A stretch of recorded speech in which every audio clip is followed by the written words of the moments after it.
You were never told to read Genesis, you were told to remember it. Filtered, simplified, softened for children. But if you read it slowly, without sermons, without apologetics, without fear, something unsettling appears. Genesis doesn't behave like a divine instruction manual. It behaves like a collection of ancient voices arguing with each other. Different gods, different morals, different realities. And tonight, we're not interpreting, we're not attacking faith. We're doing something far more dangerous. We're letting the text speak for itself. Because once you see what's actually written here, you don't just question Genesis. You question what you were taught to ignore. Fact number 1. Light before the sun. Genesis opens with absolute confidence, the kind of confidence that sounds final. Let there be light. And instantly, there is light. Day 1 is complete. Morning and evening pass as if time itself already knows what it is doing. At first glance, this feels profound, simple, powerful. But if you slow down and actually follow the sequence, something unsettling happens. The sun does not exist yet. No star, no source, no mechanism that could create a cycle of day and night. In the physical universe, day and night are not ideas or labels, they are effects. They exist only because a planet rotates in relation to a star. Without the sun, there is no morning. There is no evening. There is no clock to measure anything at all. It gets even more uncomfortable when you keep reading. Plants appear before the sun. Vegetation exists in a world with no photons to drive photosynthesis. Life is described as thriving before the very energy source life depends on is created. This is not symbolic language about hope or order. It is a specific explanation of how the world came to be. And it reflects an ancient belief that light was a thing in itself, a substance that could exist independently of stars. In the ancient world, daylight and the sun were not understood as the same phenomenon. They were separate actors in the sky. Which means the opening chapter of Genesis is not revealing hidden science. It is revealing ancient cosmology, a universe imagined before physics existed. And once you notice that, the foundation shifts. Because if the very first act of creation assumes a world that cannot exist, you are no longer reading a timeless explanation of reality. You are reading the fingerprints of the human mind at work. And that realization changes how every line that follows must be read. Fact number 2. The solid sky you were never shown. Genesis describes the sky using a word that modern translations quietly soften. The Hebrew term is rakia. It does not mean atmosphere. It does not mean outer space. It means something beaten out, hammered thin, like metal shaped into a bowl. In other words, something solid. Genesis presents the sky as a physical structure, a vast dome stretched over the earth to hold back waters above. In this worldview, the blue of the sky is not empty space. It is an ocean restrained by a hard surface. Rain, in this model, does not come from clouds forming through evaporation and condensation. It comes from openings, windows, gates cut into this solid vault. When those windows open, the waters above pour through. This is not symbolic language layered with spiritual meaning. It is an attempt to explain how rain works using the best framework available at the time. And that framework was not unique to Israel. The Babylonians believed it, the Egyptians believed it, the Sumerians believed it. The world was imagined as a flat land surrounded by water, sealed beneath a transparent ceiling that held back a cosmic sea. Genesis fits perfectly inside that picture. Not slightly, not loosely, exactly. That raises a disturbing question. If Genesis is divinely inspired science, why does it repeat the same structural errors as every other ancient culture? Why does Revelation look indistinguishable from mythology? Because once you accept the dome, everything else follows. The flood makes sense, the windows of heaven make sense, the waters above make sense. But so does the conclusion that this text is explaining the world as ancient people understood it, not as it actually is. Fact number 3. 2 creation stories, 2 timelines. Most people grow up believing Genesis tells a single, unified creation story. One clear account, one divine voice, one orderly sequence. But when you read the text without skipping, that assumption quietly falls apart. Genesis does not give us one creation narrative. It gives us 2, and they do not agree. In Genesis chapter 1, Creation unfolds on a cosmic scale. God speaks, and reality responds. Light appears, land separates from sea, plants come first, then animals, and finally humans. Male and female are created together in the final act, as a matched pair. The tone is distant, authoritative, almost mechanical, a God who commands the universe into existence with words alone. Then chapter 2 begins, and everything changes. The order reverses.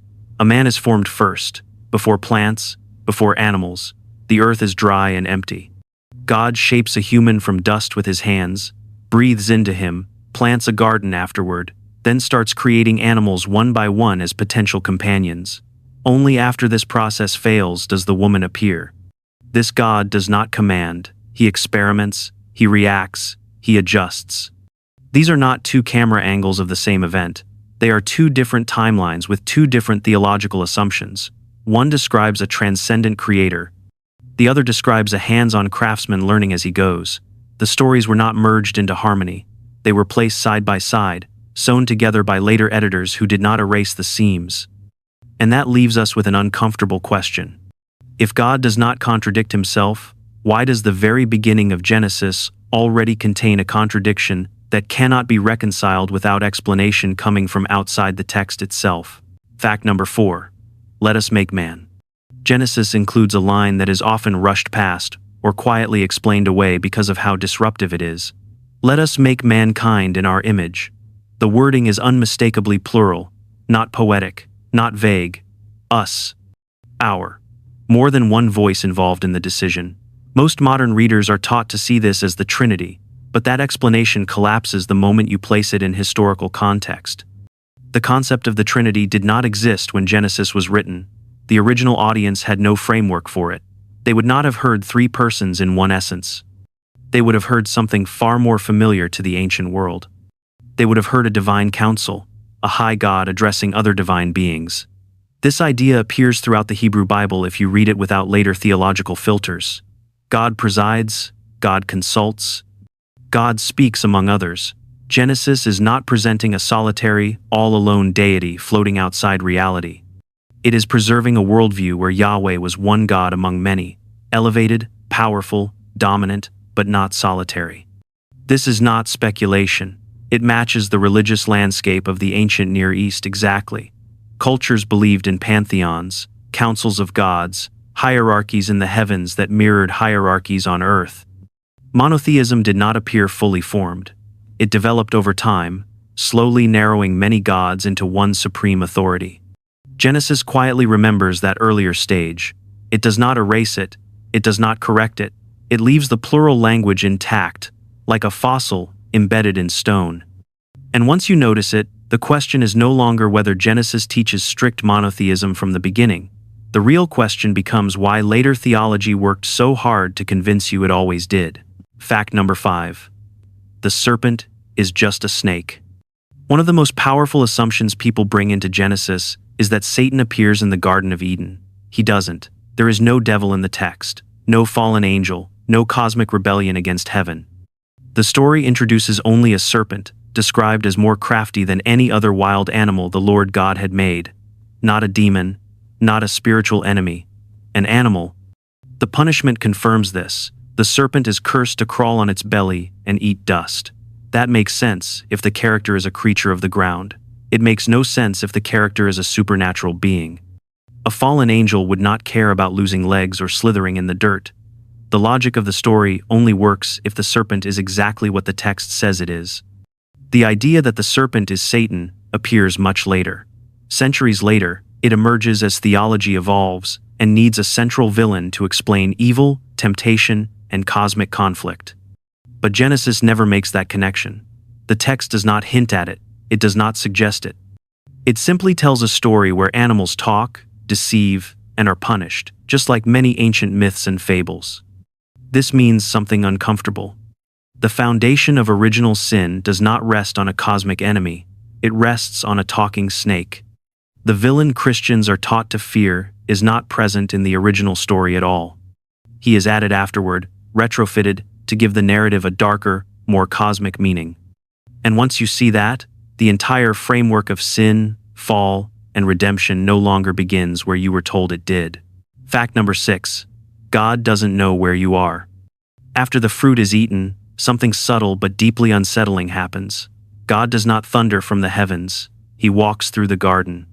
The text describes him moving, audibly, in the cool of the day.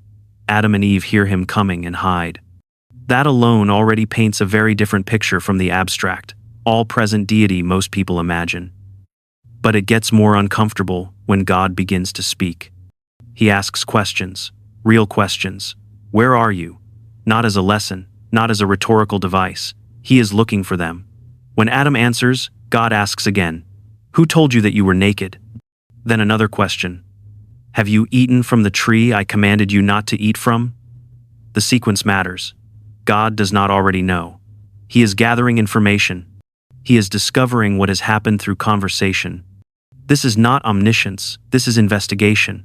The God in Genesis reacts to events as they unfold. He learns, he responds, he adjusts his behavior based on new knowledge. That idea is deeply uncomfortable for later theology, which insists God knows everything past, present, and future simultaneously. But that theology does not come from Genesis. It comes much later, shaped by Greek philosophy and abstract ideas of perfection. Genesis gives us something older and far more human. A deity who walks, speaks, searches, and asks. And once you see God learning in real time, the story stops being about disobedience alone. It becomes a story about a God who did not fully anticipate the consequences of his own creation. Fact number 7. Cain is afraid of people who don't exist.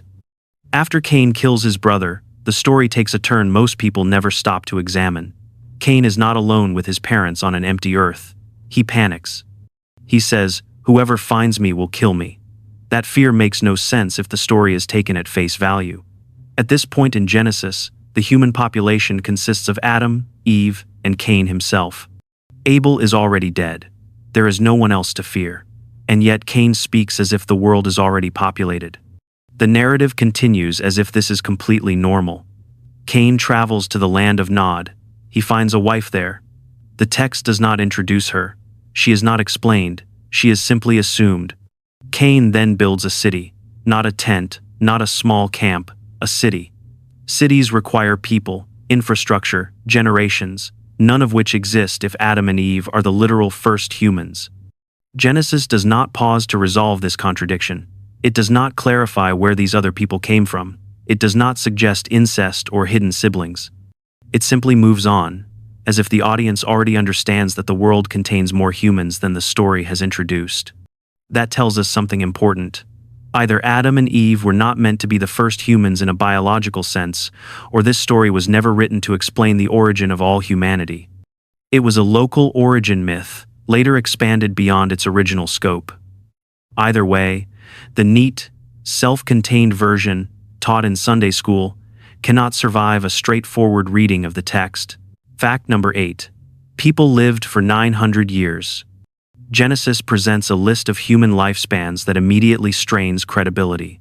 Adam lives 930 years. Methuselah reaches 969. Others follow close behind. These are not rounded numbers or symbolic hints. They are presented as precise ages, as if they were meant to be taken seriously. But the moment biology enters the conversation, the story collapses. Human cells age, telomeres shorten, organs fail. Even under perfect conditions, the human body has hard limits. It does not approach a millennium. That is the wrong lens to use anyway, because these numbers were never medical claims. In the ancient world, extreme longevity was a literary device. It was a way to signal greatness, importance, and proximity to the divine. The older the figure, the more significant they were meant to be. We see this clearly in older Mesopotamian texts, especially the Sumerian king lists, where rulers are said to reign for tens of thousands of years.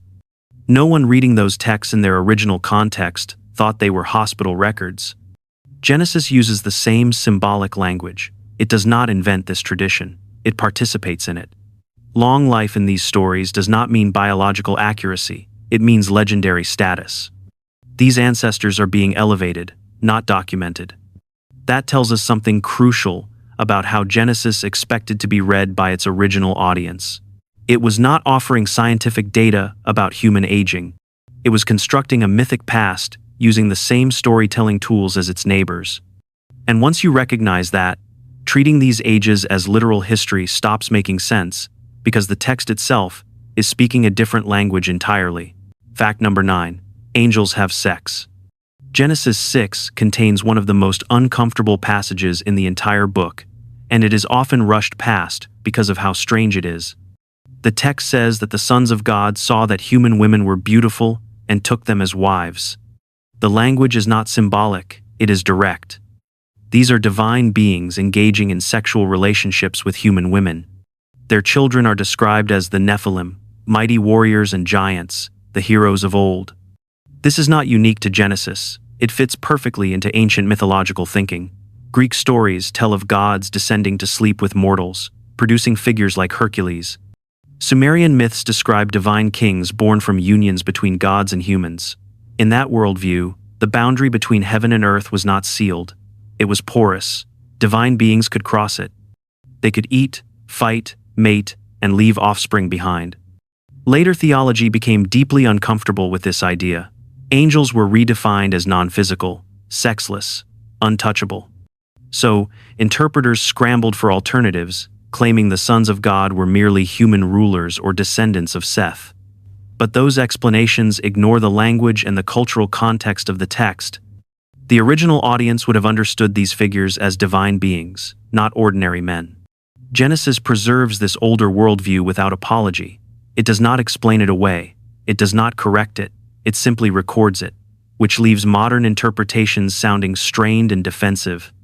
Because the text is not subtle here, it assumes a universe where gods and humans could mix, and where mythology was not an embarrassment, but an accepted way of explaining the world. Fact number 10. The flood breaks physics. Genesis describes the flood with absolute certainty. The waters rise until they cover all the high mountains under the entire sky. Not hills, not valleys, mountains. Even the tallest peaks are submerged. But the moment you stop reading the story devotionally and start reading it physically, the numbers become impossible. To cover every mountain on Earth, including ranges like the Himalayas, you would need more than 3 times the total amount of water that currently exists in all oceans, ice caps, rivers, and the atmosphere combined. That water does not exist on this planet. Even if it did, the problem does not end there. After the flood, the water has to go somewhere. It does not drain into space. It does not evaporate into the air, because the atmosphere cannot hold that volume. It does not seep underground without destroying the Earth's crust. The story requires water to appear and then disappear without leaving a trace. That violates the conservation of mass, one of the most basic principles of physics. The flood also collapses under geography. A single global catastrophe would leave a uniform layer of sediment and a chaotic fossil record. We do not see that. Biology makes it worse. Entire ecosystems would be erased and could not simply restart within a few generations. The flood only works if it is read the way ancient people understood it, not as a geological event, but as a theological reset, a story about wiping the slate clean, about regret, judgment, and renewal. When taken as history, it breaks reality. When taken as myth, it finally makes sense. Fact number 11. The ark couldn't work. Even if you ignore the impossible species numbers and pretend the ark somehow held every necessary animal, the story still collapses under a quieter discipline most people never hear about. Biogeography. The study of where animals live and why they live there. Genesis requires all land animals to disembark from a single point near Mount Ararat and then spread across the entire planet in just a few thousand years. That idea does not merely stretch evidence. It contradicts everything we observe. Consider kangaroos. They exist only in Australia. Penguins are native to the southern hemisphere. Sloths belong to Central and South America. If all animals radiated from Turkey after the flood, we would see migration paths carved into the fossil record. Trails of bones, transitional populations, evidence of mass movement across continents and oceans. We see none of this. Instead, we see animals appearing exactly where evolutionary history says they should be, for millions of years, long before any proposed flood. Plate tectonics makes the problem worse. Continents were not conveniently connected a few thousand years ago. They were already separated by vast oceans. Animals did not walk from the Middle East to Australia and then politely stay there forever without leaving a trace. The only way the Ark story works is not as a logistical account, but as a symbol. A story about preservation, about order surviving chaos, about hope floating above destruction. Read as history, it collapses. Read as myth, it does exactly what it was meant to do. Fact number 12. God invents the rainbow. After the flood, Genesis introduces the rainbow as something entirely new. God places his bow in the clouds as a sign of a covenant, a reminder that the world will never again be destroyed by water. The language matters. The rainbow is not described as being noticed. It is described as being set. The implication is that this phenomenon did not exist before this moment. But rainbows are not inventions. They are not miracles that need to be switched on. They are a direct result of light passing through water droplets at a specific angle. As long as there is sunlight and rain, rainbows occur automatically. They are a property of physics itself. For the rainbow to be new, the laws of optics would have had to change after the flood, altering how light and water interact. Some try to argue that it never rained before the flood, but the geological record rejects that idea completely. Ancient rain marks exist in sediment layers that are millions of years old. Plants require rainfall to survive. Storms shaped the earth long before any human story was written. The simpler explanation is the ancient one. The story is not recording the first rainbow. It is explaining what a rainbow means. It is giving a natural phenomenon a moral narrative, a promise written into the sky. Genesis is not describing physics being invented. It is describing humans assigning meaning to something they already saw, long before they understood how it worked. Fact number 13. Noah is a drunk who curses a child. After the flood ends, and humanity is supposedly given a fresh start, the first moral example Genesis offers is deeply disturbing. Noah, the man described as the most righteous on earth, plants a vineyard, makes wine, and drinks until he passes out naked in his tent. This is the survivor chosen by God to carry humanity forward. Not long after saving every living creature, he loses control of himself. His son Ham sees him in this state and tells his brothers, "There is no violence, no assault, no action beyond witnessing." But when Noah wakes up and learns what happened, he does not take responsibility for his own behavior. He does not express shame. Instead, he responds with rage and curses Ham's son, Canaan, condemning him to a life of servitude. The punishment skips a generation and lands on someone who did nothing at all. This moment matters far beyond the story itself. For centuries, this passage was used to justify real-world slavery. Entire populations were labeled cursed by God because of this text. Genesis does not challenge this logic, it records it. It preserves a worldview where collective punishment and inherited guilt are acceptable. This is not a minor flaw in an otherwise moral narrative. It is a foundational story that shaped how power, punishment, and human worth were understood. Genesis does not just contain violence and injustice. In this case, it helped normalize them. Fact number 14. Babel shows God afraid. The story of the Tower of Babel is often told as a lesson about human arrogance, but that is not what the text actually emphasizes. The people are not described as violent, they are not described as corrupt. They are organized, they speak one language, they cooperate, they build, and that is precisely what alarms God. He says that if they remain united, nothing they plan will be impossible for them. This is not a response to evil, it is a response to effectiveness. God does not punish them for cruelty or injustice. He intervenes to stop collaboration itself. The solution is not guidance or correction, it is division. Language is fractured so people can no longer work together. Progress is halted by confusion. Unity is treated as a danger. This framing is revealing. Genesis presents human cooperation as a rival force, something that must be limited, not encouraged. The fear is not that humans will do harm, but that they will succeed too much. That they will become self-sufficient. That they will no longer be controllable. This is not divine wisdom operating from timeless insight. It reflects a very human anxiety about centralized power and collective strength. Ancient societies had good reason to fear massive unified populations. They had seen empires rise and crush smaller groups. Babel reads like a myth explaining why unity never lasts and why division is inevitable. When read plainly, the story does not condemn human ambition, it condemns human coordination, and that says far more about the fears of the storytellers than the nature of a perfect God. Fact number 15. Abraham sells his wife. Genesis presents Abraham as the father of faith, a man chosen and blessed by God. But when his life is actually examined, one of his defining actions is rarely discussed. Twice, when faced with danger, Abraham tells his wife Sarah to pretend to be his sister, not to protect her, to protect himself. He hands her over to powerful men, fully aware of what that implies, because he is afraid he will be killed. The result is not punishment, it is profit. Abraham is rewarded with livestock, servants, and wealth for this deception. His safety increases, his status improves, and at no point does the text condemn his behavior. God intervenes to protect Sarah from harm, but Abraham himself is never rebuked. The moral focus is not on the betrayal, it is on preserving the lineage.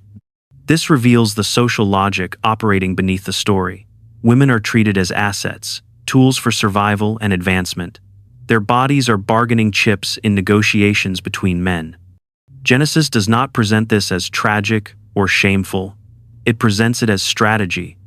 That matters because the text is often held up as a moral foundation. Yet here, a central hero repeatedly sacrifices his wife's safety to save his own life and gains wealth in the process. The story does not challenge this worldview. It records it, and by recording it without criticism, it preserves a system where women are property, not partners, and where survival justifies exploitation. Fact number 16. Lot offers his daughters to be harmed. The story of Lot is often taught as a warning about wicked cities, but the moral center of the narrative is far more troubling. When a hostile crowd surrounds Lot's house and threatens his guests, Lot refuses to hand them over. Instead, he proposes an alternative that reveals the values of the world the story comes from. He offers his daughters to the crowd, presenting them as a substitute to protect the visitors under his roof. The text does not interrupt to condemn this choice. It treats it as an act of loyalty and hospitality. What matters most in this moment is not human safety, but social obligation. Guests are protected, daughters are expendable. Genesis records this logic without moral correction, as if the audience is expected to understand it instinctively. The aftermath deepens the pattern. After the city's destruction, the story describes the daughters ensuring the survival of their family line through actions that violate later moral boundaries. Their children become the ancestors of neighboring tribes that Israel would later oppose. The message is subtle but clear. Those enemies come from a compromised origin. This is not ethical instruction meant to guide behavior. It is identity-based storytelling. The narrative explains political hostility by attaching shame to rival groups. Genesis is not teaching what should be done. It is explaining why certain people are viewed as lesser. Fact number 17. God commands child sacrifice. The binding of Isaac is often described as a beautiful story of faith, but when you strip away centuries of reverent framing, what remains is deeply unsettling. God tells Abraham to take his son, his only son, and offer him as a sacrifice. There is no debate, no protest, no moral struggle voiced in the text. Abraham does not ask why. He does not argue. He does not plead for his child's life. He prepares the wood. He sharpens the blade. He binds his son and raises his hand. The horror is not just the command, it is the obedience. Abraham is praised not for compassion, but for submission. The story does not frame this as a tragic dilemma. It frames it as a test, and the correct answer is compliance. Ethics are suspended the moment authority speaks. What is right becomes whatever God commands, even when that command violates the most basic human instinct to protect one's child. The story only resolves at the last second, when the sacrifice is stopped, but that does not undo what was proven. Abraham was willing. That willingness is the virtue being celebrated. In the world of Genesis, moral intuition is not the highest authority. Obedience is. This lesson does not remain in the ancient past. It echoes through history wherever people are taught that loyalty to authority matters more than conscience, empathy, or life itself. The story does not merely describe faith, It defines it as the ability to silence one's own moral judgment. Fact number 18. Magical genetics. In Genesis, Jacob increases his livestock using a method that sounds more like ritual magic than biology. He places striped and speckled sticks in front of animals while they mate, and the text says this causes their offspring to be striped and speckled as well. The assumption behind this is clear. What a mother sees at the moment of conception influences the physical traits of the child. This idea was common in the ancient world. It appears in folk beliefs across many cultures, but it has nothing to do with genetics. Traits are not shaped by visual impressions. DNA does not respond to patterns on sticks. Genesis does not treat this as superstition.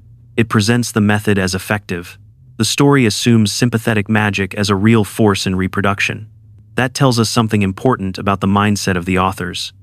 This is not revealed science ahead of its time. It is ancient folk biology written as explanation. The text reflects what people believed then, not how nature actually works. Fact number 19. God loses a wrestling match. Genesis describes a scene so strange that later theology never quite knew what to do with it. Jacob is alone at night when a man appears and wrestles with him until dawn. The struggle is physical, prolonged, exhausting, and the text is explicit. The figure cannot overpower Jacob. Only when the fight drags on does the being disable him by striking his hip. Even then, Jacob does not release him. The moment that changes everything comes afterward. Jacob names the place and says he has seen God face to face. The opponent is not a messenger, not an angel delivering a word. It is God himself. And God does not win. Even more strangely, the being insists on leaving before daylight. There is urgency, limitation, vulnerability. This is not the behavior of an all-powerful, timeless deity. It is the behavior of something local, something bound to night, something that belongs to a river or a place. Stories like this were common in ancient folklore. Spirits that wrestle travelers, beings that lose power at sunrise. Over time, these figures were absorbed into larger religious frameworks and rebranded. Genesis preserves that older layer. It does not smooth it out. It leaves the story intact, and in doing so, it quietly remembers where it came from. Fact number 20. Moses didn't write this. Tradition claims Moses wrote Genesis, but the text itself quietly contradicts that belief. Throughout the book, there are references that only make sense long after Moses' lifetime. Genesis speaks of kings who ruled before Israel even had kings. It explains place names and customs that still exist to this day, signaling a writer living generations after the events described. These are not predictions, they are reflections. The problem becomes impossible to ignore when the larger Torah is considered. It describes the death and burial of Moses in the third person and notes that no one knows where his grave is to this day. A man does not record his own death as history. The perspective is clearly that of later editors looking back. What emerges is not a single author's account, but a compilation, oral traditions gathered, written down, edited, and combined over centuries. Different voices, different eras, different purposes. Genesis reads less like a memoir from the beginning of time and more like a library of ancient memories stitched together. This does not make it worthless. It makes it human. And once Genesis is understood as a collection rather than a direct transcript, its contradictions stop being mysteries and start making sense. Fact number 21. God regrets creating humans. Genesis 6 contains a line that rarely appears in sermons because of how disruptive it is. It says that God regretted making human beings on the earth. The word used is not symbolic disappointment or poetic grief. It is regret, the same kind of regret that follows a bad decision. Regret assumes an outcome that was not fully anticipated. It assumes a different choice would have been better. This is difficult to reconcile with the idea of an all-knowing being. A mind that sees all possible futures does not regret results. Regret only exists when consequences surprise you. Yet Genesis does not soften this moment. God looks at what humanity has become and responds emotionally. He feels sorrow. He changes course. He decides to erase what he created and start again. This is not timeless perfection calmly executing a flawless plan. This is a character reacting to failure, learning through experience, adjusting after disappointment. The God of Genesis is not outside the story observing history unfold. He is inside it, responding as events develop. Once you notice this, the flood no longer reads as pure justice. It reads as frustration, as a reset, a divine attempt to undo a choice that did not turn out as expected. The world is not judged because it surprised no one. It is judged because it surprised its creator. And that turns the flood from righteous punishment into something far more human. A do-over after regret. Fact number 22. God plays favorites constantly. Genesis repeatedly returns to the same pattern, so often that it becomes impossible to ignore. God chooses favorites. Abel over Cain, Isaac over Ishmael, Jacob over Esau, Joseph over his brothers. This preference is not explained through morality or effort. Cain's offering is rejected without clear reason. Esau loses his birthright despite being the firstborn. Joseph is elevated while his brothers are left to suffer. The text offers no consistent standard for these choices. What follows is just as important as the choice itself. The unchosen are not comforted. They are punished for reacting. Cain's anger leads to disaster. Esau's bitterness defines his fate. Joseph's brothers are driven by resentment born from favoritism that God himself initiates. Emotional responses to rejection are treated as moral failures, even when the rejection appears arbitrary. Genesis does not present a system of justice based on fairness or equal treatment. It presents a hierarchy. Some are selected, others are passed over. The reasons are rarely explained, and questioning the decision is framed as rebellion. Birth order, effort, and character do not guarantee favor. Being chosen is what matters. This pattern did not stay on the page. It shaped how societies understood power, authority, and inequality. If favoritism is divine, hierarchy becomes sacred. Genesis does not teach justice as balance. It teaches justice as selection. And that idea has echoed through entire civilizations. Fact number 23. Women are silent objects in the narrative. When you pay attention to who speaks in Genesis, a pattern quickly emerges. Women are largely silent. When they do speak, it is usually in moments of fear, grief, or desperation. Their inner lives are rarely explored. Their choices are rarely central. Instead, they function as resources within the story. They are traded to secure safety, bartered to form alliances, used to produce heirs who carry male lineage forward. Consent is almost never the focus. Decisions about women are made by fathers, husbands, and kings. Their suffering happens quietly, often off stage, treated as a necessary detail rather than a moral problem. When harm occurs, the narrative rarely pauses to condemn it. It simply moves on. This silence is not accidental. Genesis does not argue against this system. It assumes it. The world of the text is structured around male authority, inheritance, and control. Women exist within that structure, not as equal agents, but as components of it. That distinction matters. Genesis is often defended by saying it merely describes ancient culture rather than endorsing it. But description without critique still preserves the system being described. When a text is treated as foundational, its assumptions carry weight. And many still treat Genesis as a moral foundation. Foundations shape what gets built on top of them. If the foundation assumes patriarchy as normal, its influence does not stop at the page. Fact number 24. God's promises keep shrinking. Genesis is filled with promises: land, protection, blessing, descendants beyond number. The language is sweeping and absolute, but as the story unfolds, those promises begin to narrow. Land is promised, then redefined, then restricted. Protection is assured, yet famine repeatedly drives the chosen family into danger. Blessing is declared, but conflict follows at every turn, between brothers, tribes, and generations. What is striking is not that humans fail to live up to the covenant, it is that the covenant itself keeps changing. The terms shift, the scope contracts, expectations are adjusted, and the text rarely treats this as a problem. Instead, it quietly reframes the promise to fit what actually happened. This is because Genesis preserves multiple traditions layered on top of each other.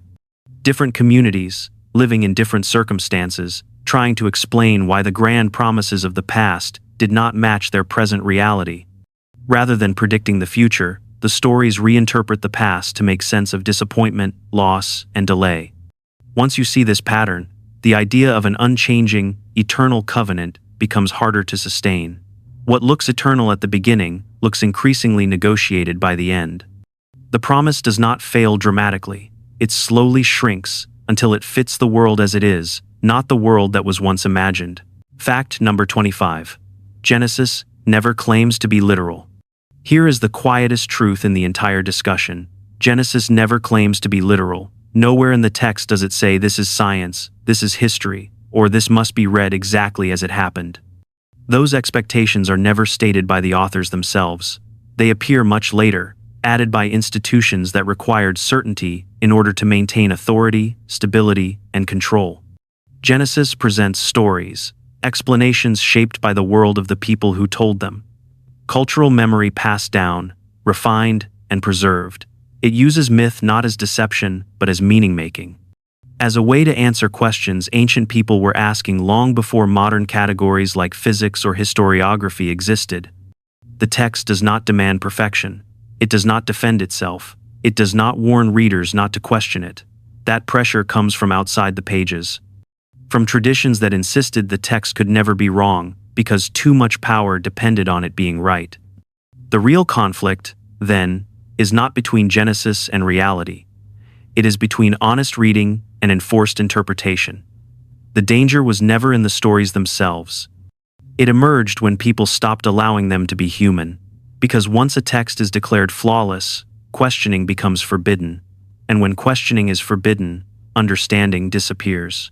And once you accept that Genesis is a human attempt to understand existence, you're finally free to ask better questions. Genesis isn't stupid.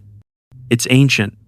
It reflects the best explanations its authors had, before science, before psychology, before ethics evolved. The danger isn't Genesis. The danger is pretending it's something it isn't. Because once you see it clearly, you stop fearing questions. You stop outsourcing morality. And you realize something powerful. Truth doesn't need protection, only tradition does. If this made you uncomfortable, good. That means you're thinking. And if you value truth over comfort, stay curious, subscribe, and never stop asking what you were taught not to read.